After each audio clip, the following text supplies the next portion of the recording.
हमार पतो ही होइसन बे तो होइसन बिया। आय हमरो तो पतो ही बटले बाड़ी स। बतावा बुजरिया अपन अपन पतोहिन के शिकायत बतियावली स। कैसे कहेली स कि हमार पतोहिया हमके होएगा ने ना करेले त खाना ना देले। हे भगवान, हमार तो पतोहिन के इतना अच्छा रहन बाटे कि उनके रहन देख के एकदम हमार दिल गदगद हो गल बा। हे भगवान जी, हे भगवान, केहू के पतोही द हमरे पतोही लेखा, सात घर दुश्मनों के पतोह द त हमरे पतोह लेखा। हे भगवान, आदमी केहू पतो उतारेला त अपन एतुए खातिर ना उतारेला कि हम पतो या जिनस तो सुख मिली। बाप रे, ये तो तिले पतिले में खाली तो चाह पी ले। और हमरा के मुंह आइबू का हो चाय पिया के। हे मोइले का बजी आइए ने देह कमजोर लौकतिया बस फूलले न बिया आ कहत ने न कि चाह पी ले। सुननी कि जाई हो मौसी जी के घर त का करी अब? बारो झड़ दे गोड़ रंग तनी करी बाने त कहीं जानो अभी आओ तनी क कही लेके ठीक ना। ढेर न गरम बा, तनी रख द तले। अरे रख दे होनी रख द तले। अहे तना गरम ना पीवे नी, जानते बारू की जीभ जर जाला। देख हम ना कहनी हो। अरे का करिए दादा, अभी पहुंचेला ना तले तुरंत ले खाली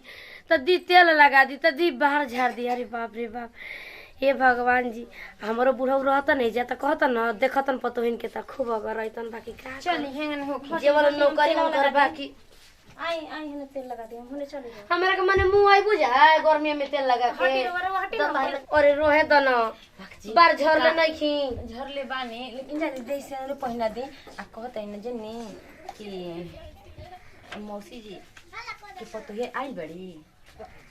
ना खिलावत मम्मी जी ठीक ना। आ तन लिपस्टिक पुस्टिक मार लेते जी भाग। हां बिटिया बना द, जब बूढ़ बानी तो हम बिटिया बन जाता ये कहे दई गोड़ा रंग हरियर ये कहे खातिर कि उनका पतो ये मान जान ना करेली स नहीं के कह दई हो। जे कह दी उ सुनी ना खाई भर आ छोटकी खाना ना खइला स आ ना जी का जानी का करती है आ उ है तो जरे तू ना खाबू तले ना खाई बाड़ा न। आइए मम्मी जी कहे कि ना चाहिए लेकिन हमने तो देखा देखिए करो पर प्रभाव पड़ता थे। हैं लोग कहे ना ओही तरह सिखावे के चाहिए निमन सब गौवा के खराब होइस खराब होइस। अरे खराब बराबर क द आदमी खराब कइले बा तब न आदमी खराब बजी हेंगन कहता नहीं जानते बानी कि पानिया में ढुकम न त छूट जाई ना। एथु कर दे हाउ करा के कह द कि खा लिहल करो टाइम से खाइबू जा पियबू जा ना खाली काम हम तो कही ना कि खाली है दे रही ना त तबे काम वो निक लगे नहीं तो काम निक लगी जी मम्मी जी दे टूट जाई तो काम निक लगी। अबे ना न और भी त निक बा लइका फेर कहियो से त दे अथु करी काम करी नहीं मन हमरे घर में का चीज के कमी बा देखते बाड़ू जा ना जी। अब माई फोन कइले रहली है कहत है कि रखिया पन्ना विदा कहियो का बूढ़ी मैं हम अकेले रहम राखी पर भेज के। अरे हम भैया बंगला से आवत न जी मम्मी जी हम जाई ए त मार रगरे लगलू तू पहले जा खाना खा। सुन खाता नहीं जी जन तनिका भइल बा आई हमार भौजी ना रहलिया हौ अथुआ वाली दिल्ली वाली जबलपुर वाली। हां अरे त झगड़ा कइले बिया खूबे हमरो बाबूजी माई के अलगा क देले मना जो मोबाइल अलगा हो गइली त जो नहीं हरवा का देख रही सब तेवन न हम त देखा भगवान है से तू मनाई रही। ना कि हे भगवान सात घर दुश्मन की घरे लोग अलगा न त होखे। देखी माई बाप में गलती हो गला, माई बाप निमन लूर सहूर सिखाई ना तो कभी ना कर सकता हम गलती। हो जातनी छोटकी के कहे कि देख सुतला से कुछ होखी नहीं सास माई है ठीक ना। सासे के माई सामान समझल जाला तनी सेवा सत्कार कर गोड़ हाथ दबाव जौन हमार काम बता हम करते बनी। मम्मी जी देखी यही भैंस 3-4 गो रख देले बनी ना हमार मन करता कि एक आध गो बेचवा दे। चलो हम बेचिए देम का दिक्कत बाटे। अब कते माने सब शरीर से बढ़ के जाता नहीं ठीक ना। ठीक बाटे जा जा तनी खा लो खिया दो खा करा लेते के हैं जी। खोल के ले त कुल बाटे खइबू जना त चलबू जा के गने। देख कैसे हाथे पर ले रहते आप गोड़ रंग के गइल अब जाइयो करा के कही कि जा गोड़ दाब दो इहे न बाटे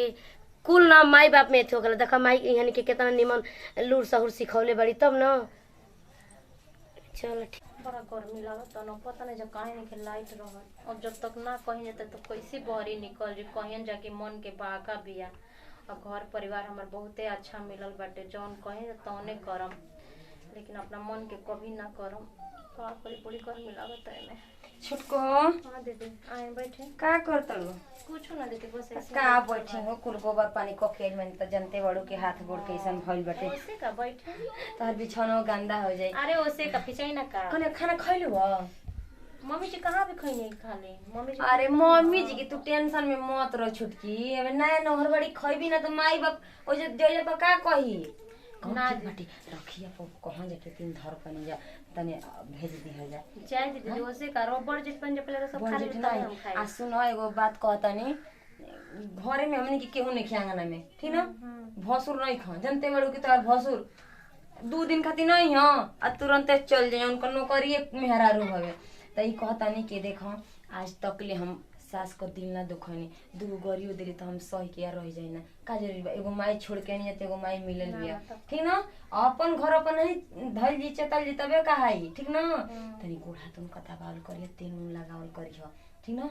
हम तो गोई नहीं ह मौसी जी के घर जात रहिए कहीं अबे आई हां कौन काम रहले त गोड़ा रंग देने की कहीं जाके 2 गो पतो बेर से ना ना और भी एगो उहो गोड़ा हाथ नहीं खेल रंगले त भर मांग सेन दूरा गोड़ा हाथ रंग देले बानी ठीक ना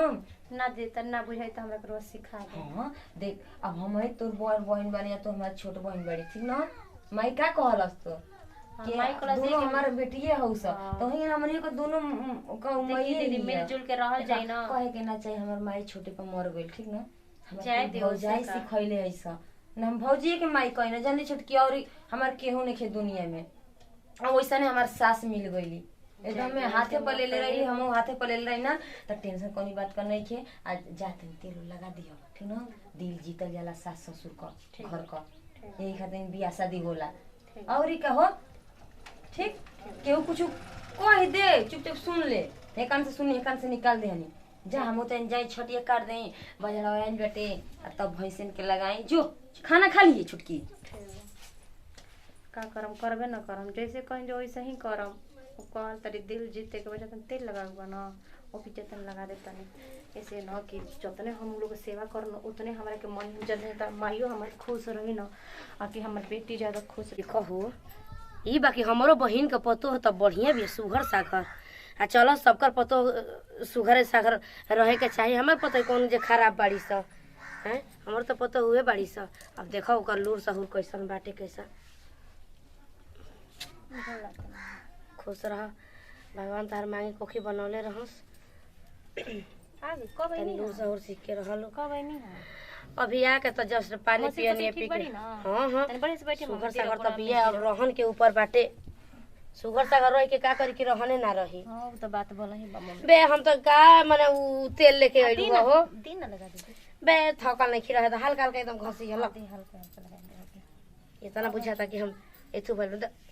अरे दादा सही के तो बुझाता कि हमरा के नहवा देबू तेल अवेले जाय दी मम्मी जी तनी रोके सेवा से पटका दी जा हां ना तो के जनता के मुंह हम के देखा फेर लगा ई का हो रोकी बहन तेल लगा दे ना हो के त हमरा के लिया के बोतल लेवे के नहवा दनो काहे से कह गरम बा वो बात कही बोले देखो दोनों जनी जे तरह बाड़ू जे ढंग सहूर से वही तरह रही जइए जा देखो अलगा भइला में आ चाहे झगड़ा रगड़ा कइला में ई कोनो नीमन बात ना हवे ठीक न काहे से कि दर्द या जे भी बाटे अपन मजा लेबेला कि देखो फलाना के पोतो होइसे करते तो सहूर बना के रहबू जा त तोहने लोग खातिर न कहतनी या चाहे तोहने लोग के ठीक रही तब का हैं एमे तो खसी है त ठीक बा न तो खसी रह द छोड़ दो मिला दो तनी देखो कितनो बिया त बड़ जेठ बिया तहारा ले हैं तो बड़ जेठ तो दू बात बोले ना तो बर्दाश्त कइल जाला आ चाहे हमार गोड़ दबाई चाहे ना देबे ओकर दाब दिहनी ओके क दिहनी सेवा सत्कार ठीक बा ठीक बा हाँ आ टाइम से तनी खइले पियले जा आ सोच में का पड़ल बड़ू दूसरा सास लेखा हम ना हई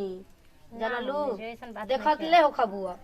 गलती करब त बोलम ना रुआ माई ले खाना बनी हाँ ये समझदारी रहे के चाहिए अभी ना कि निमन बात खातिर के खराब बात खातिर कुछ बोलनी तो खिसिया गईनी जाके सुत गईनी खाना दाना ना खाई एंगने ना कइल जाला जान तर हमारा के दर्द है हमार केतना हमारा के हंसले है कहले हवे अब देखेली से तो वही से बन के छाती फाटेला कि कैसे ओकर पतो हो रहले तो जान तर न हंसले घर बसेला मिस त बड़कियो के बाक नहीं हमार तौरी गोड़ा दुखाला ए मम्मी जी है मिला त ए तनी मम्मी जी अम्मा के फोन कइले रहनी है मिला त है सुन न अम्मा के फोन कइले रहनी है कहता नहीं कि 5000 रुपया लगल माई के कइले उतार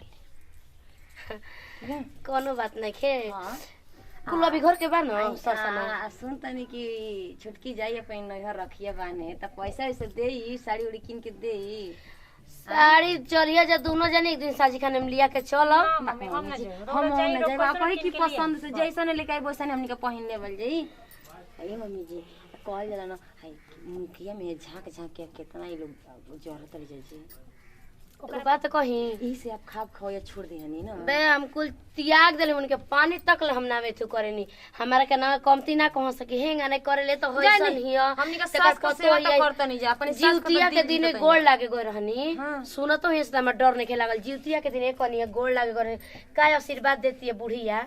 कि जीवतिया माई करो सुना के पतो ही आओ तकर छोटा लसार के मारू ये कोनो आशीर्वाद है अपने ना देखो जा। चल कनिया देखा जा बस तो हम लोग के सहूर के ऊपर बा अपन ढंग सहूर बना के बस रह जा आ उ खात नहीं खे तो इनकरी माई सब कहत ना बानी